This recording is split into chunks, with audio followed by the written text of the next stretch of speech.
the sheriff and the stranger. The sun was a fading ember behind the jagged red cliffs of Ridge. Dust devils twisted across the empty plains, carrying whispers of a world long forgotten. The town of Dry Mesa lay in ruin, wooden shacks half swallowed by sand, rusted machinery broken and abandoned, and a silence so deep it pressed against the ribs.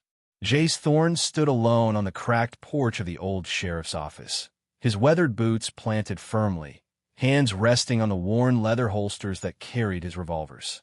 His eyes, sharp and steady despite the years, scanned the horizon. This was his home now, the last bastion of order on a planet everyone else had forsaken. He'd been the frontier's defender for as long as anyone could remember.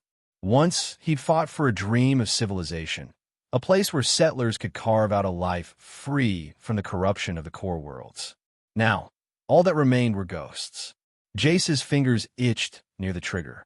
The signal had come through just minutes ago, a faint distress beacon from a nearby canyon. No one should be out here. No one was supposed to care. But something about the frequency gnawed at him, like a long-forgotten warning. He mounted his rusted hoverbike, the engine groaning to life beneath him. The air was thin and dry, each breath tasting of grit and years of neglect. He rode toward the source, the canyon's shadow swallowing him as he disappeared into the jagged rocks. The crash was sudden, a plume of dust and flame against the dull sky. Jace skidded to a halt and surveyed the wreckage. A small shuttle, torn open, smoke curling from its shattered hull. The heat shimmered in the afternoon haze. From the twisted metal stumbled a figure, slender, clad in dark, worn clothing, limping but determined. Her eyes, sharp and alert, locked onto Jace immediately. There was no fear, only calculation. "Name's Aria," she said, voice steady despite the chaos. "I need help." Jace's hand hovered near his gun, but didn't draw. Help was a luxury he hadn't afforded in years. "You're trespassing," he said gruffly. "This place isn't safe for strangers."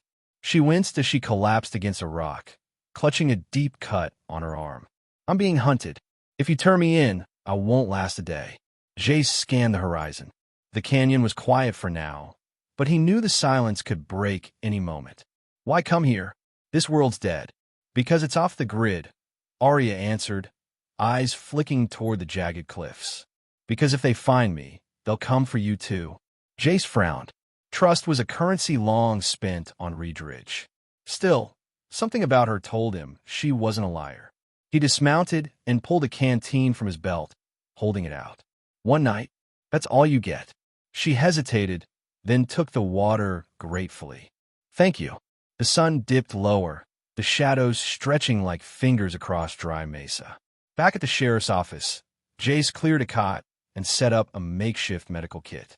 Aria sat quietly, eyes scanning every corner as if expecting an ambush.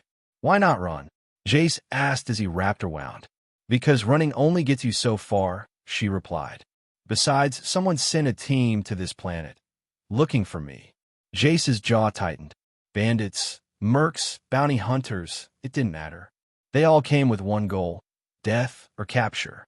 Outside, the first stars began to prick the darkening sky when the sharp sound of distant engines echoed through the valley. Jace's eyes snapped open.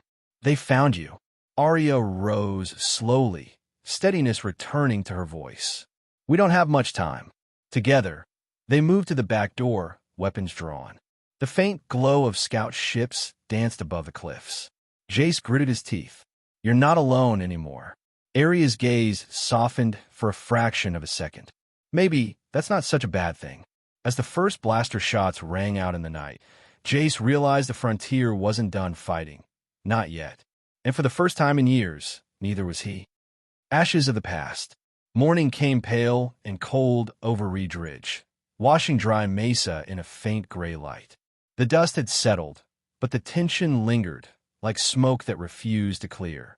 Jace Thorn stood atop a crumbling ridge, his eyes sharp as he scanned the horizon for any sign of the mercenaries who had attacked them the night before.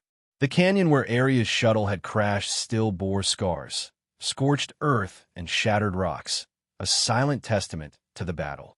Behind him, Aria was cleaning her rifle inside the sheriff's office, moving with the quiet precision of someone trained to survive. The wound on her arm was bandaged tight, but she grimaced every time she stretched it. Jace finally turned back inside. "You're not exactly a damsel in distress," he muttered, half amused. She smirked. "You'd be surprised what engineers have to learn to defend themselves." He crossed his arms. "You never said why they're after you." Aria hesitated, then nodded. "I wasn't about to trust a man who nearly shot me on sight." "Fair." She took a deep breath, eyes distant. "I work for the Alliance. Not as a soldier, but as an engineer on a classified project. Something big enough that if it got into the wrong hands, it could start a war all over again." Jace frowned. "And you stole it." "Not stole. Saved. I found data that exposed corruption deep in the government and military command. The kind of stuff that could destroy entire systems if weaponized. So I took it, hoping to keep it from being used." Jace's gaze darkened. "That's a dangerous gamble. It's a risk I had to take." They sat in silence for a moment, the weight of her words settling between them. Outside, the wind picked up, rattling broken windows and stirring dry leaves. Jace pointed to a battered wall where a faded plaque hung crooked. "This was the town hall once. Now it's a tombstone." Aria followed his gaze to a rusted memorial etched with dozens of names. Jace's fingers brushed a particular name, his expression tightening. "My wife died when the central government pulled out. They left us to fend for ourselves, and the bandits came. I was supposed to protect this place. I failed." Aria's voice softened. "You didn't fail. You stayed when everyone else ran." Jace shook his head. "Staying is the curse of this place." That night, the two found themselves under the open sky, sitting near a dying campfire. The stars above were cold and distant, but the flickering flames brought a fragile warmth. "I never expected to find anyone here," Jace said, breaking the quiet. "Why are you still here?" Aria asked gently. He hesitated, then gestured around. "Because someone has to. This world might be broken, but it's still home. I'm the last defender of a forgotten frontier." Aria nodded slowly. "And what about you? What do you want now?" He smiled faintly, the first genuine smile in a long time. "I don't know. Maybe just something worth fighting for." Aria looked at him, seeing beyond the hardened sheriff, the loneliness, the pain, the stubborn hope. "We're not so different," she said softly, both holding on to ghosts. Their eyes met, and for a moment, the vast emptiness of Ridge felt a little less cold. The peace didn't last. A sudden noise shattered the quiet, the distant hum of engines, growing louder by the second. Jace was on his feet in an instant, hand on his gun. Aria was already moving to the back door, scanning the canyon with cold focus. "They're coming," she said, "and this time they won't just be scouts." Jace grabbed a handful of old ammo from a rusted box. "We'll be ready." As the mercenary squad rolled into the valley, armored vehicles kicking up dust and armed soldiers disembarked, the two prepared for the fight ahead. Jace set traps along the approaches, using his knowledge of the terrain to his advantage. Aria tapped into an old comms panel, hacking to intercept enemy chatter. The bond between them grew sharper, forged in the urgency of survival. "We make a good team," Jace admitted, loading his revolver. Aria smiled, eyes steady. Maybe the frontier isn't so dead after all. And as the sun sank beneath the horizon, casting the world in blood-red light, the battle for Ridge's future was just beginning. Defend what's yours. The sky bled a dark orange as dusk settled over dry mesa. Shadows lengthened, swallowing the broken town piece by piece. The mercenary squad was closing in, their vehicles crawling through the cracked dirt roads like a swarm of locusts. Jace Thorn crouched behind a half-collapsed wall, his revolvers loaded and ready. Every scar on his hands reminded him of battles fought and lost, but this fight felt different, sharper, more urgent. Beside him, Aria Vale's fingers danced over the worn controls of an ancient turret. Sparks flew as she coaxed the rusted machine back to life. The whir of the motors was a small victory amid the coming storm. "They'll never expect the old defenses to work," Jace muttered, eyes fixed on the incoming headlights. Aria glanced at him, her jaw tight. "We don't have much time. If they breach the outer lines, we're done." The mercenaries advanced in a deadly formation, a dozen men in armored exosuits, blasters humming and rifles trained on the shadows. Jace tapped Aria's shoulder. "On my mark." A sudden burst of laser fire shattered the silence. Jace rolled out and fired his revolvers, the twin shots echoing like thunder. 2 mercenaries went down, but more poured through the breach. Aria fired the turret, cutting down another wave. Her precise aim was a stark contrast to Jace's raw grit. As the firefight intensified, they moved together seamlessly. Jace covered the ground, while Aria protected their flanks with calculated strikes.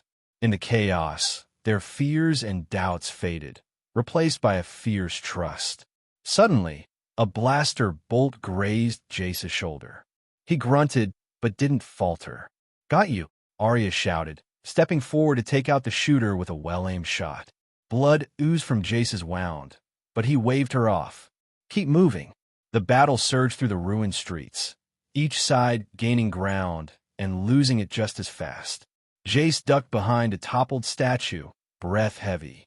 He looked over at Aria, who was crouched near an old power box. "I can rig it to overload," she said, determination flashing in her eyes.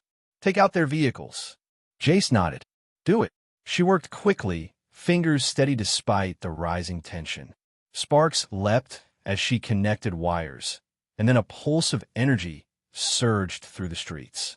The mercenary vehicles exploded in a fiery bloom, sending their riders scattering. "Nice work," Jace said, limping toward her.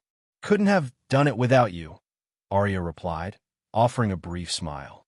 But the respite was short-lived. More enemies were converging on the town from the far canyon, their numbers growing. "We need to fall back," Jace said, gritting his teeth against the pain. They retreated to the sheriff's bunker, a hidden room carved deep beneath the town hall, stocked with supplies and old weapons. Inside, the dim light flickered over their grim faces. "You could have left," Jace said quietly as he tended to his wound. Aria shook her head. "So could you." They sat close, the sound of distant gunfire pounding like a heartbeat through the walls. In the silence, something shifted between them, a fragile connection forged in shared struggle. Jace looked up, meeting her gaze. "Why stay with me? This place is a graveyard." "Because," Aria said softly, "sometimes the only way to survive is to fight beside someone who refuses to give up." Their eyes locked, and without thinking, Jace reached out, brushing a stray lock of hair from her face. Her breath caught, and the world outside faded. For a heartbeat, they were no longer defender and fugitive, survivor and hunted, just 2 souls finding solace in each other. The sound of footsteps shattered the moment. "Enemies are coming. Soon." Jace stood, steady despite the throbbing in his shoulder. "Then we finish this together." As the bunker's heavy doors sealed shut, Jace and Aria prepared for the final assault, a stand not just for Dry Mesa, but for something neither had dared to believe in, hope. Until she came. The bunker was heavy with anticipation, the stale air thick with the scent of sweat, gun oil, and something deeper, a fragile hope. Jace Thorn cleaned his revolvers with practiced care, despite the dull ache pulsing through his wounded shoulder. Aria sat nearby, her fingers tracing the edges of the sealed data core she had fought so hard to protect. Outside, the low rumble of engines and marching boots grew louder, a relentless tide threatening to crush what remained of Dry Mesa. "We can't hold them forever," Jace said quietly, voice rough from weariness. Aria looked up, her eyes fierce. "Then we don't have to. I've been working on a way to send the data out. Corrupt enough so no one can use it, but it'll still reach the right people." Jace nodded slowly, respect burning in his gaze. "You've done your part. Now it's time for mine." The heavy metal door shuddered under the pounding of mercenary boots. Jace motioned for Aria to follow him through a narrow passage leading to the dust hall. The once grand town hall now turned into their final stronghold. The hall was cloaked in darkness, moonlight filtering through shattered windows. Shadows danced on the cracked walls, echoes of a past long gone. Jace's voice was steady as he addressed Aria. "If this goes south, you need to leave. Get the data out and run." She shook her head, gripping his arm. "I'm not leaving you here." His gaze softened. "I've lost too much already." "Not everything," she said, voice barely above a whisper. The first wave crashed against their defenses, blaster fire illuminating the night in jagged bursts. Jace moved with the precision of a man who had spent years mastering survival, picking off enemies while shielding Aria as she worked on her makeshift console. Hours blurred into a blur of gunfire and strategy. The mercenaries pushed harder, their numbers overwhelming. Jace's breath came in ragged gasps, but his resolve did not waver. He caught a glimpse of Aria, fingers flying over the controls as data streams flickered and encrypted codes shimmered on the screen. Suddenly, alarms blared. The corrupted data was uploading. A brutal roar signaled the final assault. Jace gritted his teeth, stepping into the open as mercenaries broke through the barricades. Bullets tore past him, but he stood firm. From the shadows, an old friend appeared. Marcus, a veteran pilot who had once flown alongside Jace in the last war. "Thought you could use some backup," Marcus said, his voice steady as he piloted a battered dropship into the fray. The tide turned. With Marcus's reinforcements and Aria's data safely sent, the mercenaries faltered, retreating into the dust and shadows from which they came.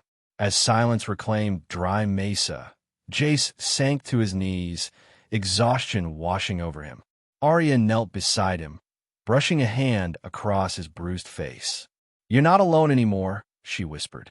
Days later, as the twin suns rose over Reed's Ridge, the town began to stir with cautious life. The scars of battle remained, but so did a new beginning. Aria prepared to leave, her face a mask of determination and sorrow. Jace watched her, heart heavier than he'd admit. "Stay," he said simply. Her eyes searched his, vulnerability and hope tangled within. "I thought I had to run forever," she confessed. "But with you, maybe there's a place to stop." Jace smiled, the weight of years lifting. He folded his badge and holstered his guns. "There's nothing left to defend here," he said. "But with you, there's everything to live for." Together, they boarded Marcus's ship, lifting off into the endless sky. Two fighters, two souls bound by scars and love. The frontier was no longer a desolate wasteland. It was home, because he was the frontier's last defender. Until she came.